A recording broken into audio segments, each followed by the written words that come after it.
Alright দর্শক, welcome to sports special. খেলাধুলা নিয়ে নিউজ 24 এর সাপ্তাহিক আয়োজনের সঙ্গে আছে আমি পিঙ্কি সানোর এবং আমার সঙ্গে আছেন পার্থ বণিক। দীর্ঘদিন যাবৎ কিন্তু বাংলাদেশের মাঠগুলো একদমই ফাঁকা, কোনো খেলাধুলা নেই, বিশেষ করে করোনা মহামারীর জন্য। তো এরই মাঝে সুসংবাদ হয়ে এসেছে বাংলাদেশ ফুটবলের পেশাদার লীগের মাঠে ফেরা। 30 এপ্রিল থেকে আবারও মাঠে করবে বাংলাদেশ পেশাদার লীগ। তো এই বিষয়ে নিয়ে আজকে আমরা কথা বলবো। আমাদের সাথে রয়েছেন বাংলাদেশ জাতীয় দলের সাবেক ফুটবলার কায়সার হামিদ।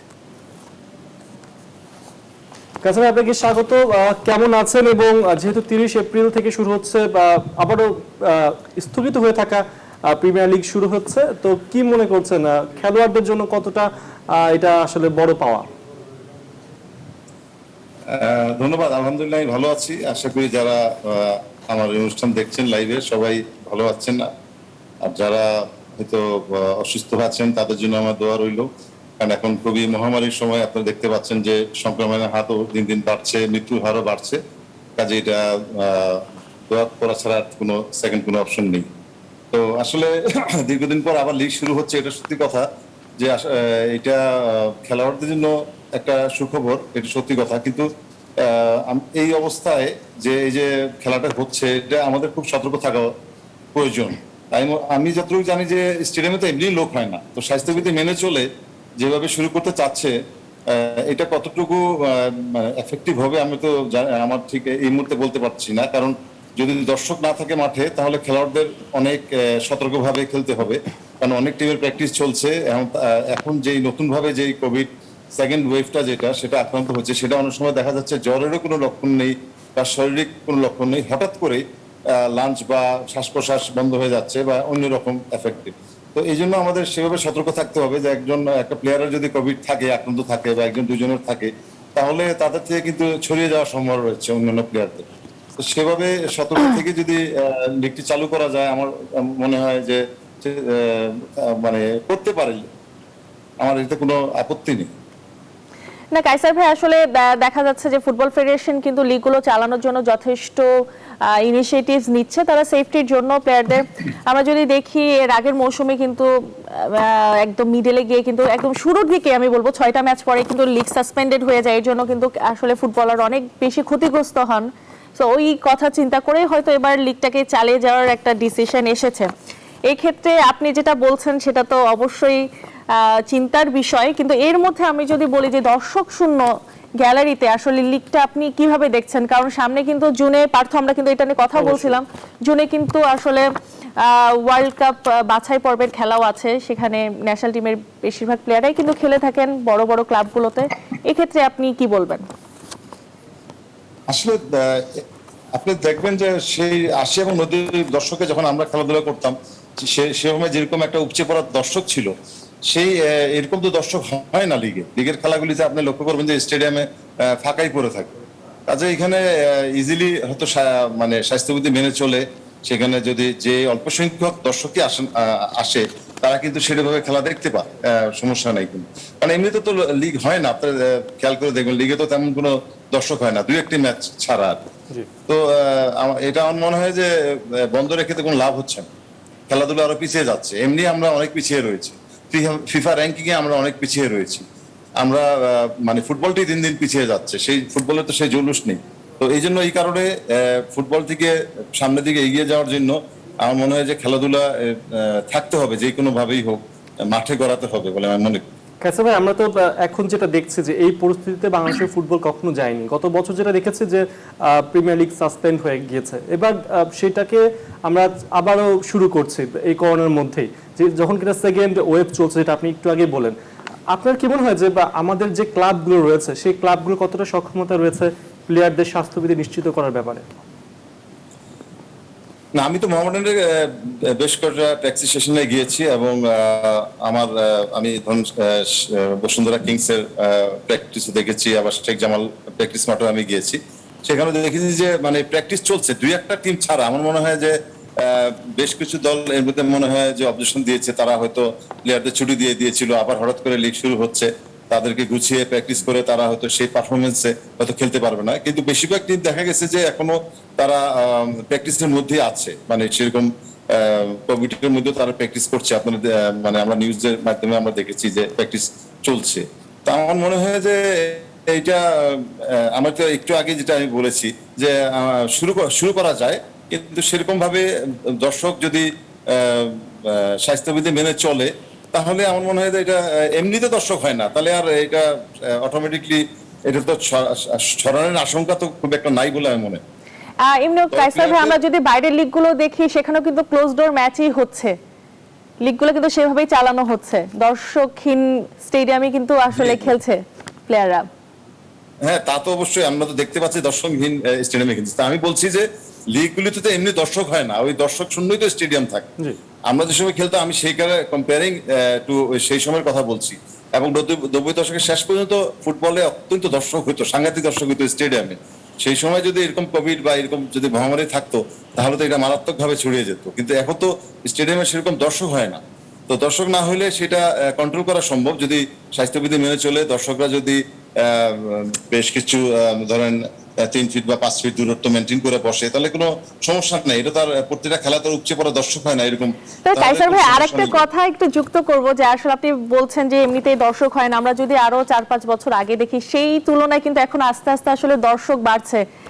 এখন কিন্তু টিমগুলো বসুন্ধরা কিংস বলেন, আবাহনী বলেন, শেখ জামাল, তাদের ফরেন রিক্রুট সবকিছু মিলিয়ে কিন্তু এখন দর্শক অনেক টানার চেষ্টা করছে, এবং অনেকাংশে কি মনে হয় না যে তারা সফল হচ্ছেন?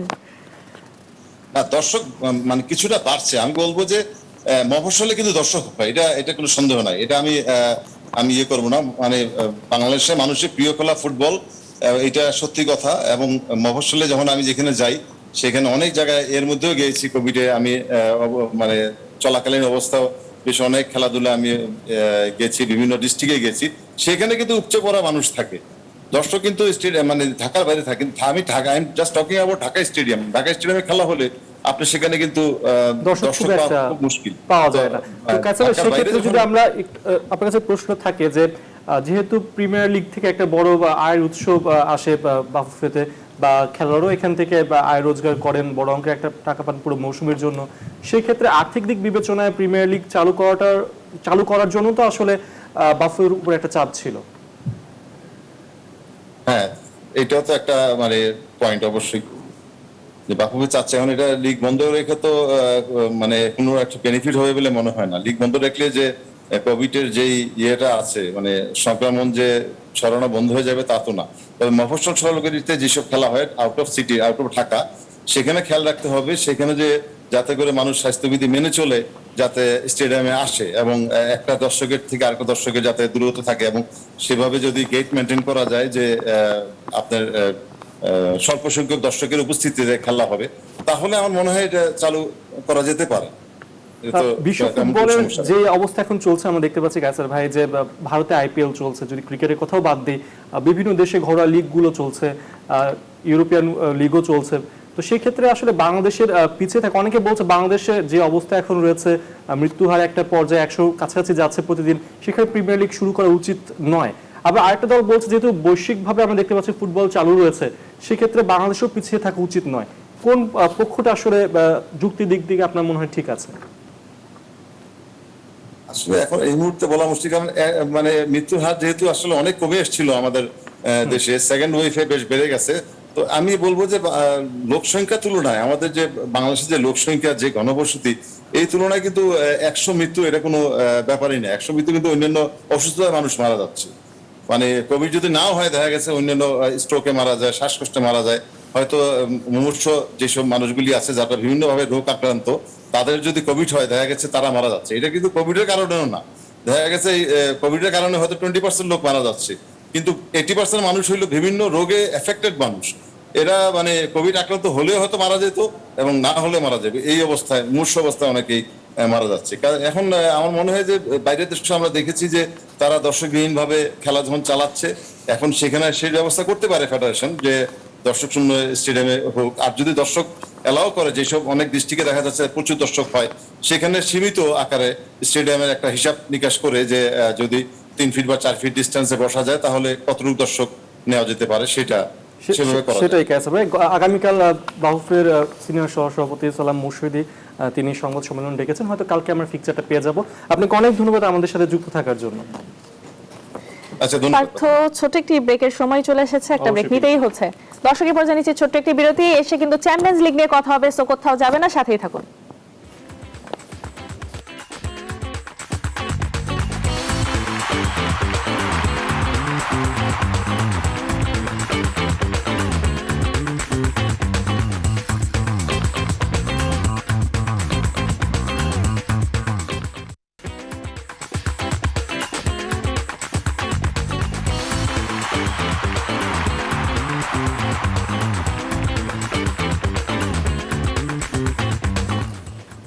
বিরতির পর আবার স্বাগত স্পোর্টস স্পেশালে। কথা বলছিলাম বিরতিতে যাওয়ার আগে ঘরোয়া ফুটবল নিয়ে, এখন কিন্তু কথা বলবো পার্থ, আমরা কিন্তু এখন কথা বলবো চ্যাম্পিয়ন্স লিগ নিয়ে। আজকে কিন্তু হেভিওয়েট ম্যাচ আছে চেলসি এবং রিয়াল মাদ্রিদের এবং মধ্যে। মানে ফুটবল লাভারদের জন্য আজকের রাতটা কিন্তু অনেক অনেক এক্সাইটমেন্ট একটা রাত। নিশ্চিন্তে আসলে আপনার কি মনে হচ্ছে? আচ্ছা পার্থ, আপনি কার পক্ষে আজকে বাজি ধরবেন ফার্স্ট লেগের খেলা? Real Madrid. Real Madrid. এবং আমি সেকেন্ড লেগেও রিয়াল মাদ্রিদ থাকবো, মানে বাজি ধরতে গেলে রিয়াল মাদ্রিদ ছাড়া আসলে কোনো সুযোগ নেই, এক্সপেরিয়েন্স বলে একটা কথা আছে। আজকে নিশ্চয়ই আমাদের সঙ্গে একজন অতিথি আছেন চ্যাম্পিয়ন্স লিগ নিয়ে কথা বলার জন্য। কে আছেন পার্থ? দর্শক, আজকে আমার সাথে এই মুহূর্তে যুক্ত রয়েছেন ক্রীড়া বিশ্লেষক আনোয়ারুল ইকবাল মিতু। মিতু ভাই, আপনাকে স্বাগত। কেমন বোধ করছেন আজকে রাতটার জন্য? কতটা এক্সাইটমেন্ট অনুভব করছেন? এক্সাইটমেন্ট আসলে দেখেন, আমি তো আসলে পার্টিকুলার একটা দলের সাপোর্টার বায়ার্ন মিউনিখ। এখন নেই, হলেও আমি কিন্তু এখন যেটা মনে করছি যে একটু আগে আপনি যেটা বলছিলেন যে আপনি রিয়াল মাদ্রিদের পক্ষে বেট ধরবেন, আমারও মতামত তাই। কারণ কি, খেলাটা কিন্তু আজকের খেলাটাই অ্যানালাইসিস করি আগে। আজকে যেহেতু খেলাটা রিয়াল মাদ্রিদেই হবে, মানে স্পেনেই হবে, সেই ক্ষেত্রে কিন্তু আপনার একটু মনস্তাত্ত্বিক দিক দিয়ে আগিয়ে থাকবে। যদিও এখন আর হোম গ্রাউন্ডের অ্যাডভান্টেজটা কোনো টিম পাচ্ছে না, যেহেতু কোভিড এর কারণে দর্শক শূন্য মাঠে খেলা হয়, তারপরেও জিনেদিন জিদান সহ রিয়াল মাদ্রিদের যে এক্সপেরিয়েন্সটা, সেখানেই আমি আগিয়ে রাখবো। আদারওয়াইজ টুচেল আসার পর থেকে চেলসিও কিন্তু খুব লাগাতার ভাবে ভালো খেলে যাচ্ছে। যদিও লিগে একটা হোঁচট খেয়েছে, তারা ছোট একটা দলের সাথে আপনার ড্র করেছে, কিন্তু তারপরেও আমি মনে করি আজকে মিডফিল্ডটা যারা ধরে রাখতে পারবে তাদের পক্ষেই খেলাটা যাবে। কারণ আপনি জানেন যে ওয়ার্ল্ড ক্লাস প্লেয়ার কিন্তু চেলসিতেও আছে। চেলসি কিন্তু এবার ইংলিশ লিগে হাইয়েস্ট বাজেটের টিম, ঠিক আছে? কারণ তারা টিমো ওয়ার্নার কে এনেছে, কাই হারভার্স কে এনেছে, সাথে এখন আপনার midfielder Mason Mount unbelievable game খেলছে। সে যেমন মিডফিল্ডটা ধরেও রাখছে, গোলও করছে। আবার ওদিকে এনগালো কান্তে আছে। আবার এদিকের মিডফিল্ড আপনি দেখেন, আমি জানি না আজকে হ্যাজার্ড খেলবে কিনা, যদি খেলে তাহলে নামের ভারেই কিন্তু অর্ধেক কাত হয়ে যাবে। এই কারণে হ্যাজার্ড, টনি ক্রুস এই দুইজন মিলে যদি মিডফিল্ডে দাঁড়ায়, অপোজিশনের অবশ্যই কাঁপন উঠবে, এটা নিশ্চিত। সাথে মডরিচ তো আছেই, যদিও মডরিচের একটু বয়স হয়েছে, বাট ক্লাব ভিত্তিক মডরিচ কিন্তু ভালো খেলে যাচ্ছে। আর সামনে তো আপনার বেনজেমা এখন ভালো ফর্মে আছে, যদিও 33 বছর বয়স, কিন্তু তারপরেও আমি মনে করি যে আজকে যদি আপনি ওইভাবে পার্সেন্টেজে যান, 60-40 ধরবো আমি। মিতু ভাই, যেটা বলছিলেন আপনি যে আসলে এক্সপেরিয়েন্সের দিক থেকে, এটা আমরাও আসলে সবাই বলছে ফুটবল লাভাররা যে এক্সপেরিয়েন্সের দিক থেকে আসলে রিয়াল মাদ্রিদ অনেক এগিয়ে আছে। আমি যদি আপনার কাছ থেকে একটু জানতে চাই যে আসলে কোন ডিপার্টমেন্ট, আপনি মিডফিল্ডের কথা অলরেডি বলেছেন, কিন্তু কোন ডিপার্টমেন্ট আসলে চেলসিকে খুব বেশি আসলে খেলতে হবে, আসলে ধরে খেলতে হবে, যেখানে রিয়াল মাদ্রিদকে বিট করা যায়? কারণ রিয়াল মাদ্রিদ বরাবরই আসলে চ্যাম্পিয়ন্স লিগে আসলে তারা অসাধারণ খেলেন, এবং এটা তারা প্রমাণ করেছে। ইনজুরির বড় লিস্ট নিয়েও কিন্তু তারা আসলে সেমিফাইনাল পর্যন্ত চলে এসেছে।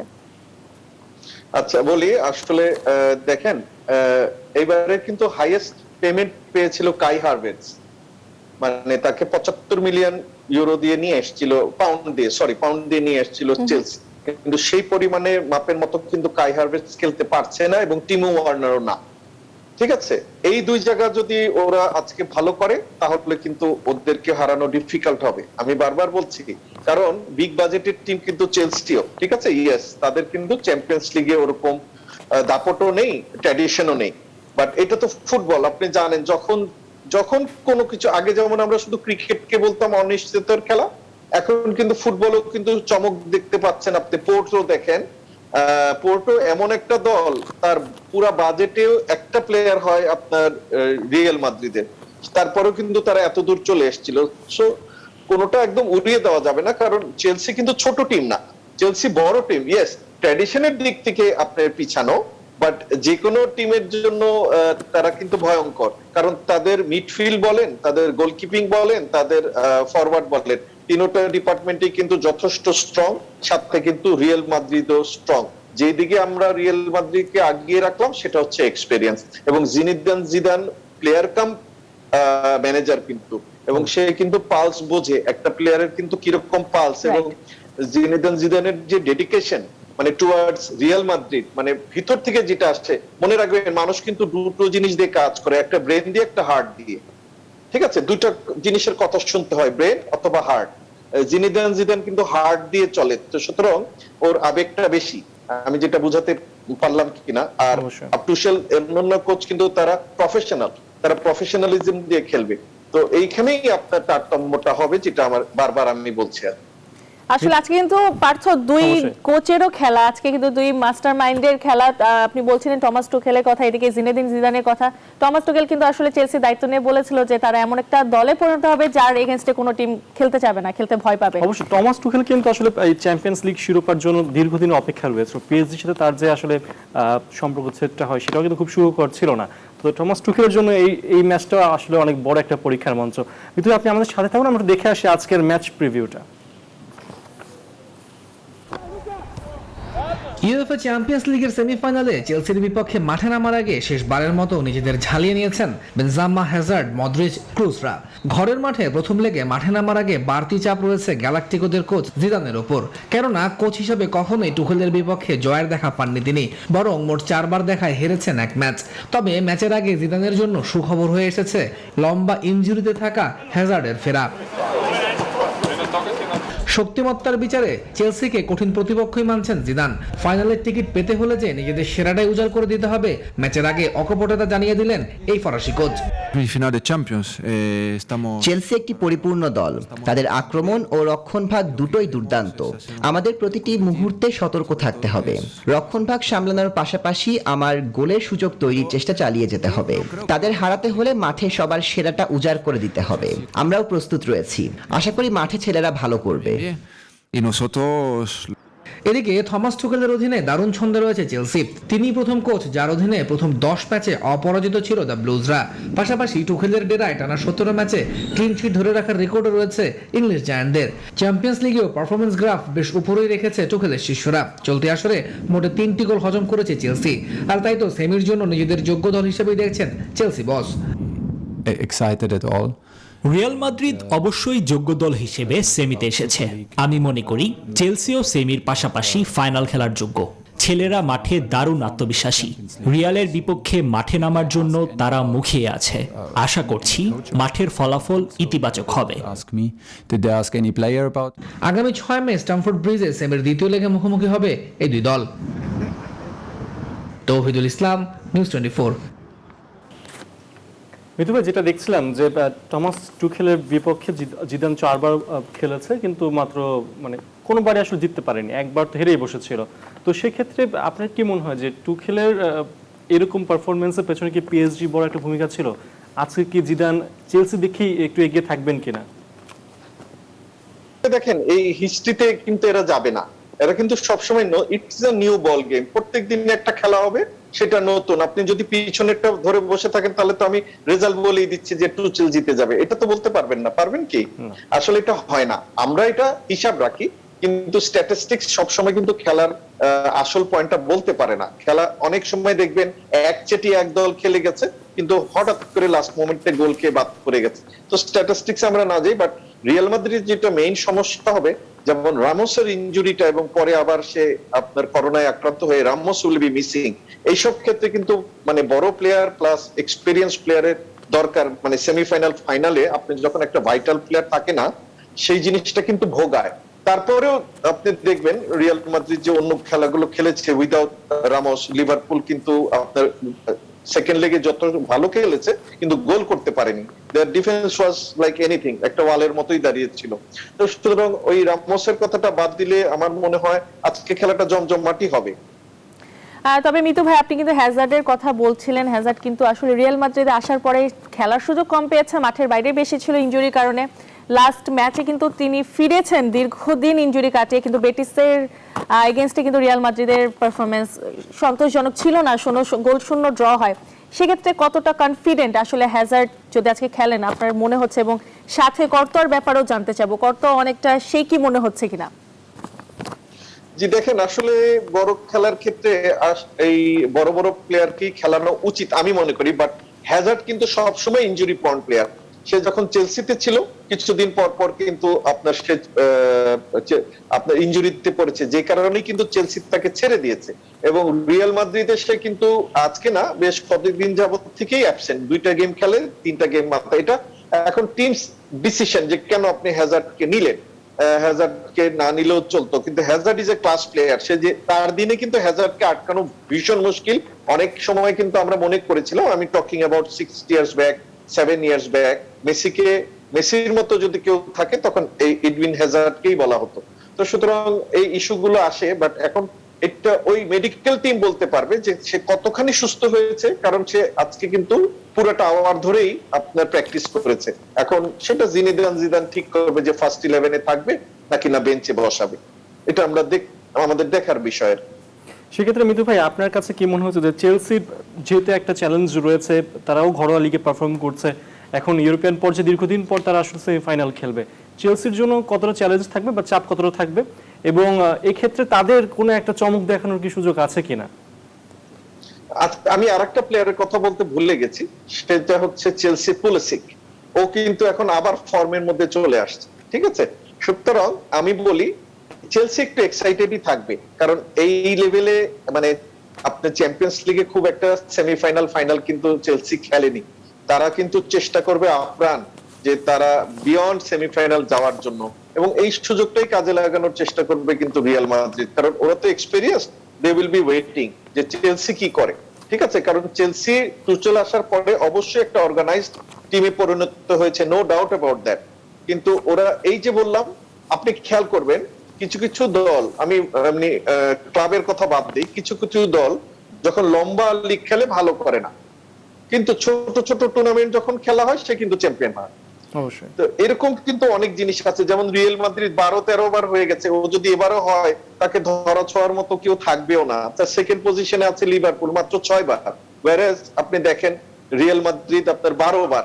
তো আপনি যে মানে ওই হিসাব করলে তো চেলসি একবারও না, তাই না? তো সুতরাং ওরকম যদি হিসাব করি, কিন্তু সবসময় তো হিসাব চলবে না, কিন্তু জমজমাট খেলা হবে, এটা ট্রু। যেহেতু রিয়াল মাদ্রিদের মাঠে খেলা, এই কারণে আমি কিন্তু 60-40টা বললাম আপনার in favour of Real Madrid. অনেক ধন্যবাদ মিতু ভাই আমাদের সাথে যুক্ত থাকার জন্য। আমরাও আশা করছি যে আজকে 60-40 হোক বা 50-50 হোক, খেলাটা জমে উঠবে। অনেক ধন্যবাদ আপনাকে। তবে পার্থ, আমার বাজিটা কিন্তু আসলে চেলসির পক্ষেই থাকবে। আরেকটা ছোট্ট ব্রেকের সময় হয়ে গেছে, দর্শক আরো একটি ব্রেকে যাচ্ছি, ফিরছি কিছুক্ষণের মধ্যেই।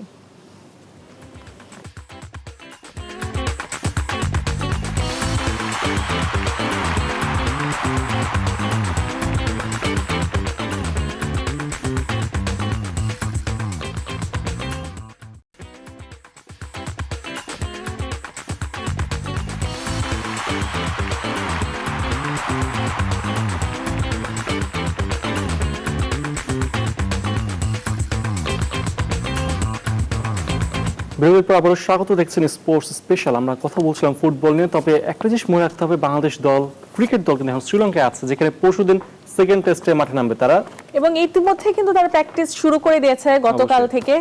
কি মনে হচ্ছে পার্থ, আবার কি যে উইকেট দেখলাম, উইকেটে যদি চেঞ্জ না হয় পিঙ্কি, তাহলে এই ম্যাচ থেকে আসলে ফল আশা করা খুব টাফ। নিশ্চয়ই। তবে শরীফুলের কি আসলে অভিষেক হতে যাচ্ছে, কি মনে হচ্ছে? হ্যাঁ, আমাদের যেটা মনে হচ্ছে এক দুটো পরিবর্তন আসবে, এবং সেখানে শরীফুলের চান্স আছে টেস্ট অভিষেক করার। আন্ডার-19 টিমের প্রথম প্লেয়ার হিসেবে টি20-র পর আসলে তার টেস্ট অভিষেক ঘটবে, এটা আসলে বড় একটা পাওয়া। আর দর্শক চলুন দেখে আসি শরীফুলের কি মনোভাব। টেস্ট খেলাটা একটু হার্ড, যে ওয়েদারে খেলা হচ্ছে অনেক রোদ ছিল, সব মিলেই মনে হচ্ছিল যেরকম মজার আছে সেরকম একটু এই ওয়েদারে একটু কষ্ট আছে। তো এটা আসলে খেলার পার্ট। তাসকিন ভাই লং স্পেল করছে, অনেক ওভার করছে। তাসকিন ভাই, আবাদত ভাই, রাহি ভাই, তাসকিন ভাই আবাদত ভাই অনেক জোরে বল করছে, সেটা দেখে আসলে নিজের অনেক ভালো লাগছে যে এত গরমে ফার্স্ট টু লাস্ট একই পেজে জোরে বল করা, টেস্ট খেলাটা এমনই যে নিজের 100% দিতে হয়, তো তারা চেষ্টা করছে 100% দেওয়ার। প্র্যাকটিসে অনেক ভালো প্র্যাকটিস করতেছি এখন সবাই মিলে, বা এক্সট্রা যদি বলেন জিম করতেছি, রানিং করতেছি, স্পোর্ট বোলিং করতেছি, বোলিংয়ের গ্রিপ, তারপর সুইং সব কিছু শেখাচ্ছে। তো ইনশাল্লাহ যদি কখনো খেলি তো সেই যেগুলো প্র্যাকটিসে শিখছি সেগুলো ম্যাচে অ্যাপ্লাই করার চেষ্টা করবো, আর ইনশাল্লাহ ভালো কিছু করার চেষ্টা করবো দেয়ার টিমের জন্য। পার্থ, সে কিন্তু খুবই এক্সাইটেড। ডেফিনেটলি যে কোনো কিছু অভিষেক কিন্তু সবসময় আসলে এক্সাইটমেন্ট কাজ করে। অবশ্যই দর্শক, আমরাও সেই এক্সাইটমেন্টের অপেক্ষায় রয়েছি পরশুদিন ম্যাচ। তো এই পর্যন্ত আজকে, দেখা হবে আগামী শনিবার। সে পর্যন্ত সবাই ভালো থাকুন, সুস্থ থাকুন।